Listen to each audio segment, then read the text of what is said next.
Hi, welcome to Conversations with Kai. I'm Kai EL Zabar, and I am your host. Today, I am very excited about introducing you to Gwen Cohen, who is one of the most distinguished women I have known, and I'm happy to know her.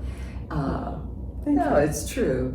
And she has established herself as a vice president of financial advice, a consultant, and has done many other things contributing to to making all of us better, specifically when it comes to what our priorities are financially.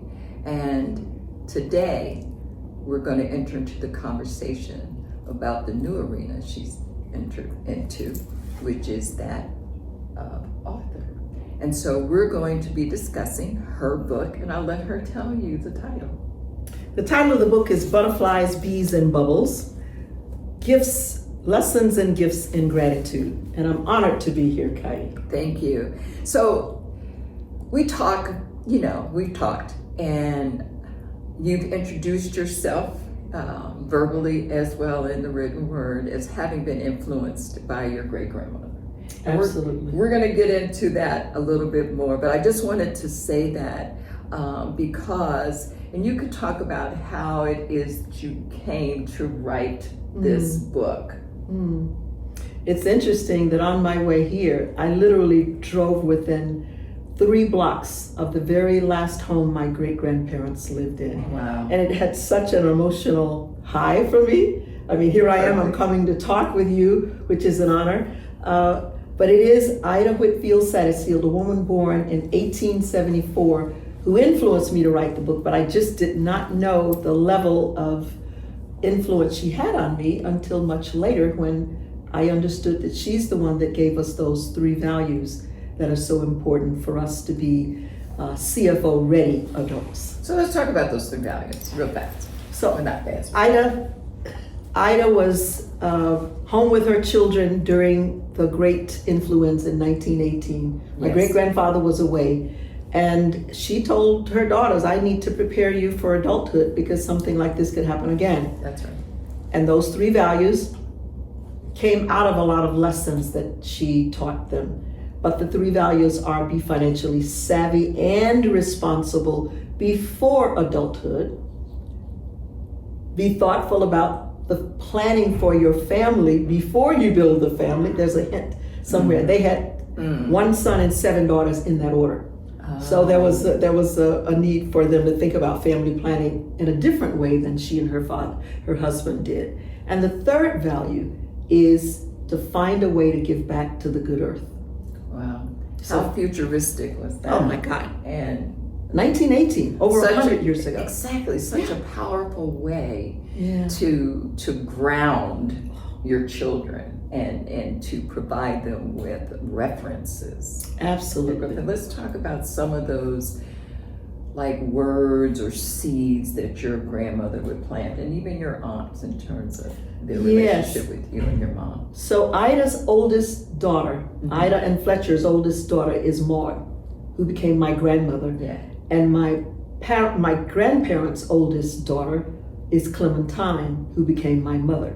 So Ida, Maud, and Clementine are the 3 women that helped me navigate both my career and my life, because they gave me lessons that prepared me to leave home, lessons that prepared me to arrive in corporate America and the adult world, lessons for parenting and mentoring, and finally lessons on belonging. So it's a holistic approach, and I call it Ideologies. Ideologies. Right, that name is established now. Ideology refers to a holistic way of living a fulfilled life that is grounded in wholesome understanding of financial empowerment. Because one of her most prominent quotes is that almost every decision that you make in life has some financial consequences. As I was reading the book, I couldn't help myself to not think how ahead of herself your great grandmother was. About, Just the way she broke those three, I call them pillars down, yes, right? they are I pillars. mean, wow. Who's thinking like that? You know what's wonderful about what she did then is that she was married in 1874. Mm-hmm. 20 years later, she got married, had her first child a couple of years after that. In her 20s, she was starting to realize the role of a parent, not just in nurturing a child, but preparing a child to be a responsible adult. That's her 20s. By the time she was 40, the ideologies were already in place. So her children were still fairly young. Some had gotten married, and the first grandchildren were coming along then. But the fact that she spent her entire life focused on a new study of ideology that helps all of us prepare our children in a way that the lessons are really timeless, Kai. But it's, and I don't want to, stay on this forever, but it's so, when we talk about 100 years ago. Yeah. And what women's experiences were, what they had to face and endure. Yeah. For her to have that, all I can say is spiritual or inner calling, to even recognize that. That's what I'm saying. Most people are so distracted with the day to day, and yet this woman was so empowered by, I guess, just being aware of what it took. I mean, you know what I'm saying. And where she was. In addition to raising the children and caring for all of them, she was teaching them alongside. Absolutely. That. And a couple of things that I think were really important when we just put this in context. During the early 1900s, she and my great-grandfather were living in Barber County, Alabama during the Jim Crow era. And here's a woman who literally found a way to manage that. Yes. And to have a side gig where she could literally define what she was going to sell, how she was going to sell it, what price she was going to sell it at. And then she had one more on that. She added a bonus. What she was doing was preparing fine delectables. Yes, I want you to talk about and that. Delicates. Lingerie that was hand-tatted lace, similar to some of the lace that is in her handkerchief. This is one of Ida's own handkerchiefs. So imagine different colors. Beautiful. Yes. Look at that. So after she did that and she found out that they liked them, then she said, you got to be very careful. You got to launder them properly. And they seemed confused. She said, oh, don't worry about it. I'll launder it for you. So she sold them stuff at her price. Then she agreed that she would launder them. She was making real ladies out of them. Oh, Lord. And wrap it in this beautiful plain paper and ship it back off to them down the street. And those are the details, I think, that have been lost, in modern day with everything. You just buy it. There's I still like to sew with my hand. I do that. I go in and I do that just because I want to stay connected in that way. I've known you over 30 years and I did not know that. Oh, yeah. I do crocheting and all of that. Oh, wow. There's something about that. That we have lost because we're of the era that they still had home economics, remember? Yes. We went to school, we learned that the guys had wood shop, and there was just something about being able to do for self. But your great grandmother took that to a whole different level, and I want to get you to share or impart how she took that to still yet another level when she was talking to her girls in preparation for marriage. Oh, now that is a powerful story in the book. It's called The Conversation. Yes. The Conversation.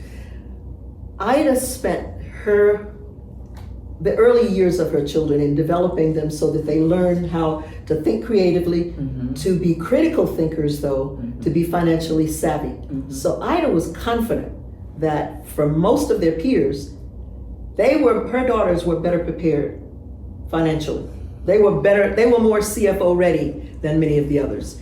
So Aura, her second oldest daughter, came to her and said, Mom, I got engaged. And she immediately asked, did you have the conversation? The conversation involved a discussion of what the partnership of marriage looked like. Partnership, not helpmate. Isn't that something? Partnership. Partnership. And they think they invented a new description So, mate. yes. So here's what's wonderful about this. Ida's daughter was to say to her fiance, I am basically CFO ready. I'm more prepared to take on the finances of the household. So when we are married, I will be responsible for all of the finances of the household. Now, Ida reminded her daughter that this is not a request. Right. She, in fact, told Ora, she says, if he doesn't agree to it, you probably shouldn't marry him. Not so much that he was not a good person, but the important point here is that this is not anti-male. Right. It's not anti-traditional marriage. This was traditional for Ida's children. That's right. But it was important that her daughters and their husbands to be understood that it was leveraging the greatest strengths. Yes. If her daughters were better prepared for this, Why not? who wouldn't want that? And you know, when you were sharing that with me before, I thought,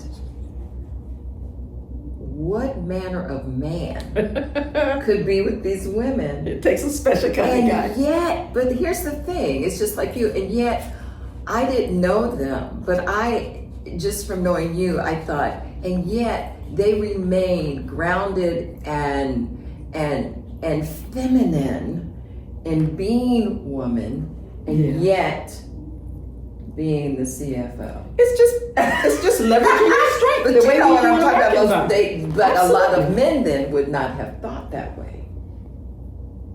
Well, this was part of the orientation. Orientation. Come on now. This was part of the orientation that I think was so important for them to recognize. Yes. Yeah. Because there are people today who would have that problem. I want to share with you one statement Go ahead. that when I heard it from Aura, literally gave me goosebumps. Ida gave rationale for their daughters. Yes. She says, men go away to war. That's right. And Men die early. And then sometimes men just go away. But here's the statement. Nobody should be in mourning and in the dark at the same time. And that statement itself grabbed me. I heard it several years after I got married because my mother gave me one of Ida's handkerchiefs, but she forgot to tell me the story. But when you think about that, who's really running things when men are away at war? yes, it's very interesting. I mean, and we shared with this, and I'm just want to share this, with our audience. When you first told me that, it hit me like it hit you. Oh. My experience, however, was different because my father married a woman who really didn't know about that. Yeah, you told me. Right? But he had 3 daughters. And so he made sure, I don't know what he did by other sisters, but he made sure I knew where everything was, where the insurance was, where this was. Right. And when my dad died, my mother was so distraught, but I knew what to do. That's why that statement was so important to you, because you had already experienced the trauma of your mom's being in mourning and in the dark at the same time. And in today's world, we're in mourning in so many different ways. That's right. So we can't afford to be in the dark ever. No. I mean, we're in mourning when we become empty nesters and the kids go away to school. We're in mourning sometimes when a neighbor leaves and we're very close to them. Absolutely. There's so many things that distract us back into that period of mourning in our lives that to be aware of what's around us, to be on our toes, that's going to be really important for us to have as a part of who we are. That's right. To practice it and to share it with the generation after us. So as you think about some of the other important lessons that you received, your mother, grandmother, and aunts received, is there one in particular you want to expand upon? Oh gosh, there's so many, and I'll tell you, there was some that Give us a brought few. different kinds of Yes, emotions yes. within me as I was writing, because I learned them at different phases of my life. My Yeah. mother continued to mentor me and to give me lessons until the day before she passed away. Yes. But I will tell you, there is one story in the book, and if it's okay with you, I'm going to reference ahead. it. By all means. It's called Bike Ride Home. Oh, I see That's you my smiling. favorite. Yeah, Yeah. well, one of my Oh, favorites. There's so wow. many favorites in there. So Bike Ride Home is about the time that I had finished my undergrad degree, gone to work for IBM, after I had left my great-grandmother's and grandfather's home and had my own apartment. Right on the north side of Chicago in Lincoln Park. That Saturday morning, I decided I need to get to know my neighborhood. So I get on my bike and get started, but I forgot my bike lock. So you couldn't get off your bike.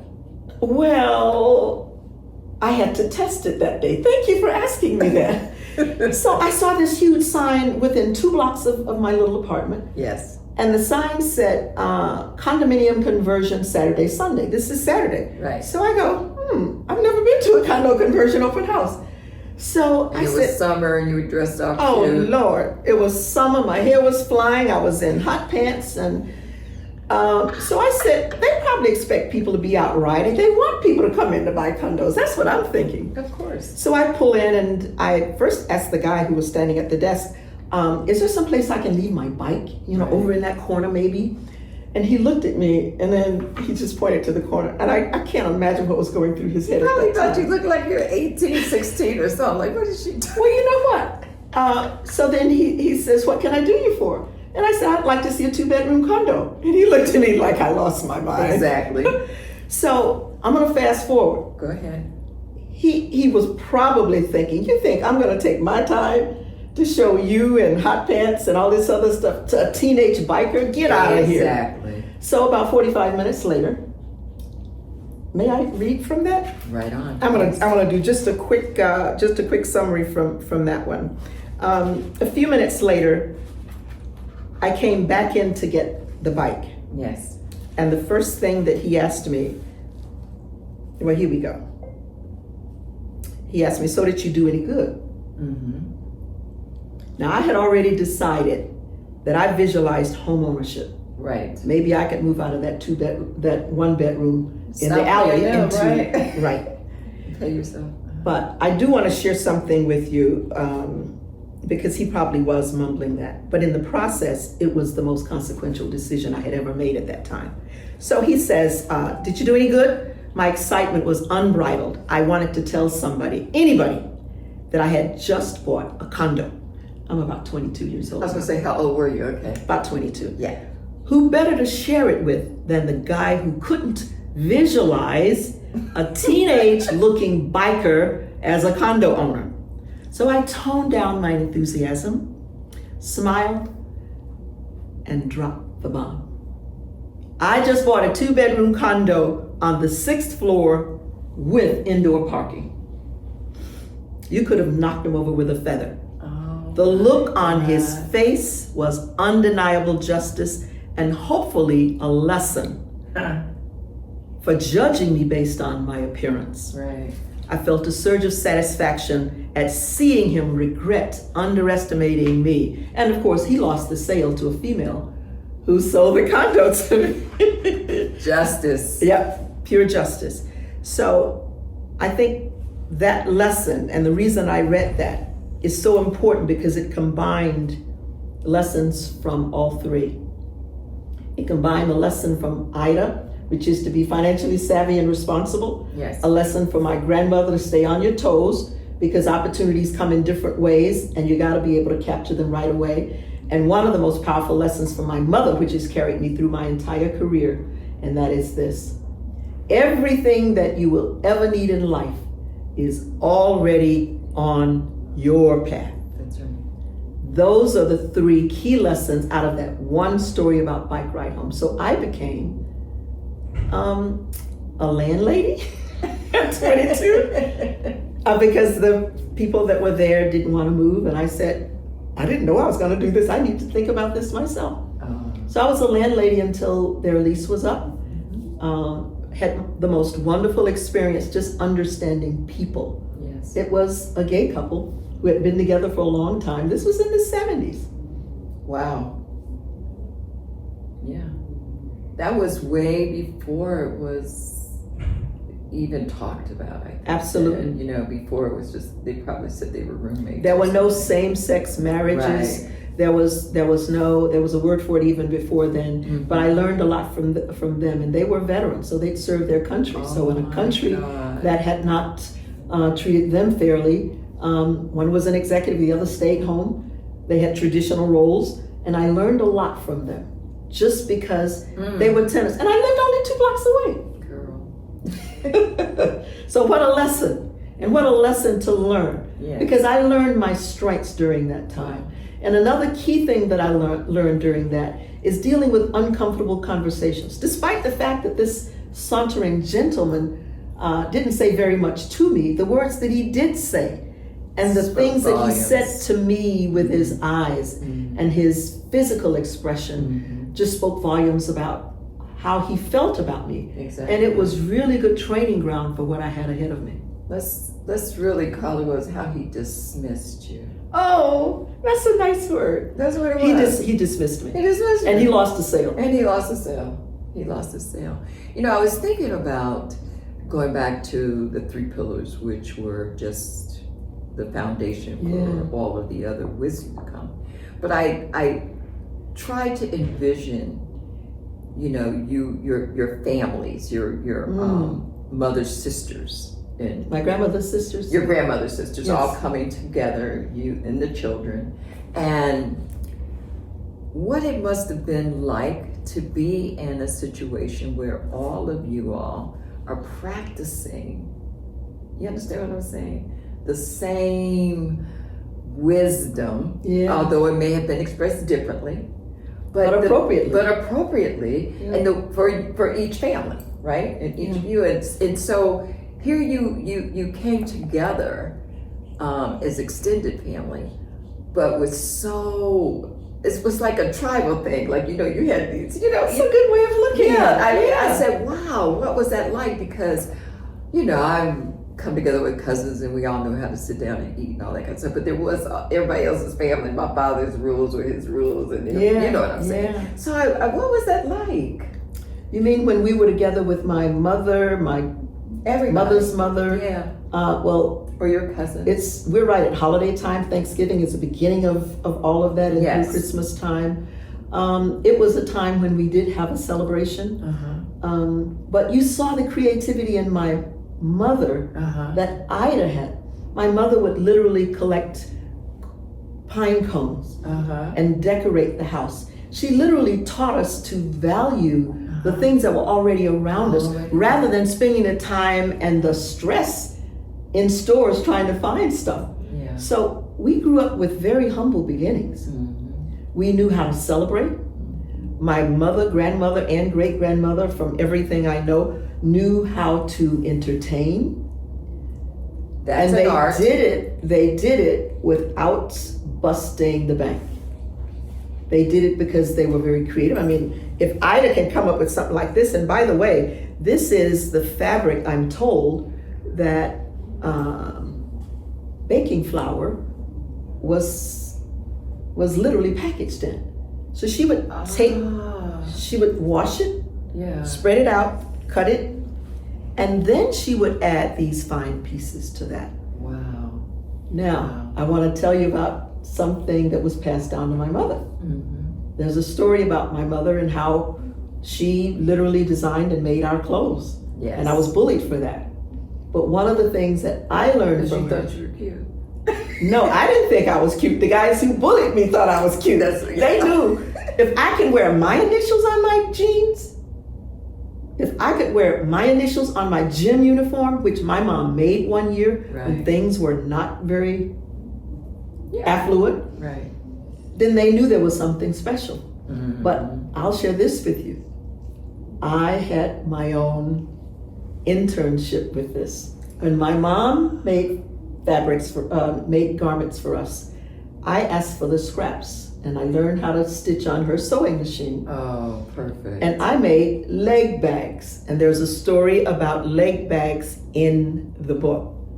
It is hilarious. It's one of, don't save a little bit. We're going to save some of the good stuff. It's all great, but yeah. Yeah. So I still make garments. I make bags during the holiday. Yeah.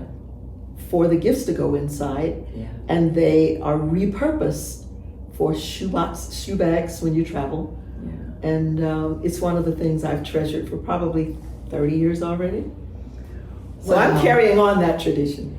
And I think it's fabulous, and I was going to say something else, but I want you to share this first. What is it that you want readers to walk away with or to embrace or get from you, what you've written? So a couple of things. Okay. One, because the stories are timeless, when a person reads the book, and hopefully you are already an adult who has children, or you may be planning for children, think about the best way that you can give your children the benefit of the richness of your family. One of the things, the first thing I want you to think about is the stories that may not have been remembered in your family. So make sure that those who are older than you are teaching you those stories so that they can be repeated. And to talk about them and use the technology of your telephone, a smartphone, so that you can record it, even record it by audio and visual. Mm-hmm. But in addition to that, think about the best way that you can prepare your children to be critical thinkers and decision makers so that they can live a more fulfilling life despite the times. Keep in mind, Ida was at her very worst when she came up with the ideologies. We were suffering some of our more challenging economic times when my mom decided she was going to do things like make our own garments. And she had a hot side hustle too. So we are very much aware.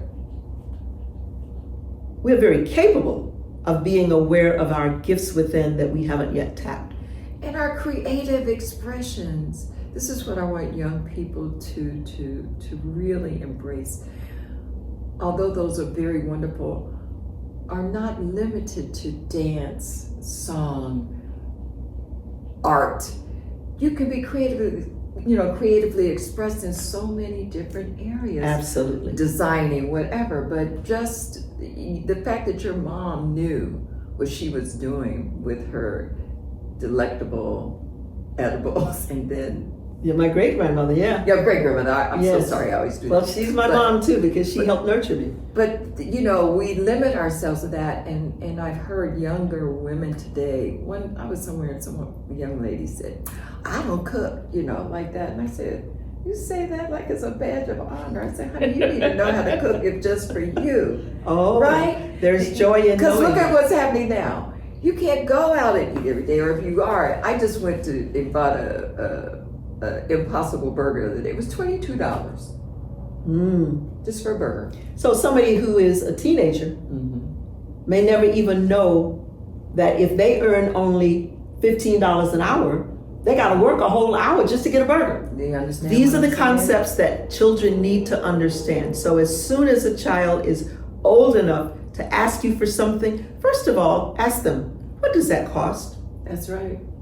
And then ask them, so is that coming out of your budget or my budget? That's You right. gotta ask them the questions because when they're in real life, they don't get a dress rehearsal with this. The second thing is, how many hours, if you had a job, how many hours would you have to work, my son, in order to get that? That's right. That's right. And something else? So what is it that you're already committed to receiving from us? Are you willing to give up so that you can have what you want? Are you sure this is important to you? If you had to work 6 hours to pay for that item, is it worth it? Those are the things that help us provide a base of critical thinking so that children can make good decisions. Oh, absolutely. I mean, you just reminded me because I was gifted a car at 16. How lucky. Yes, I asked for a bike. I was- My dad said no. I was very, very lucky. Yes. Just ignorant to those kind of things. So my father I forgot, they would fill the car up at the beginning of the week and I could drive, and I started taking my friends, and then I asked them to give me their bus money. So I just thought that way anyway. You were doing critical thinking. Yes. But here's the thing, girl, I didn't know how a car worked. Who does, right? I wasn't even interested. So one night we were going to party. I threw a rod. I didn't know what that was. So when we're You threw a rod? What is that? the transmission, I blew the transmission. Oh. See, those are my father's words. You blew a rod. So I said, we were getting ready to leave. I was like, Daddy, I'm calling him on a payphone, you guys. Oh, yes. And I said, the car won't move. And he said, what do you mean it won't move? It won't move. The engine starts, yes. Did a red light come on? So I'm like, yes. He said, did you not think to stop and find out? I was like, no, I didn't know. So here's the deal, people. My ignorance was the basis for a lesson. He said, call your uncle, who was his brother, Uncle Carl, who had a gas station and garage, and he said, have him tow, come get the car. Then ask him how much it's gonna cost to replace. He said, and then you're gonna have to work it off. I thought he was gonna do it himself. I had to pay for it. Powerful lesson. And I learned. So that little babysitting, you know what I'm saying? It all went to pay up a debt. Yeah. And so you have a greater appreciation for time in relationship to money. So let me ask and you the this. At the time that he said that, Mhm. what was your reaction? And 2 years later, looking back on that story, how did you feel about it? Privileged. 2 years later, you guys, I was, oh God, well, that's another story. But I was an umpire in the summer. I had gotten that opportunity with the family. Wonderful. Because I was the babysitter in the neighborhood Oh, so you parlayed that to Well, your I had to side earn gig. money.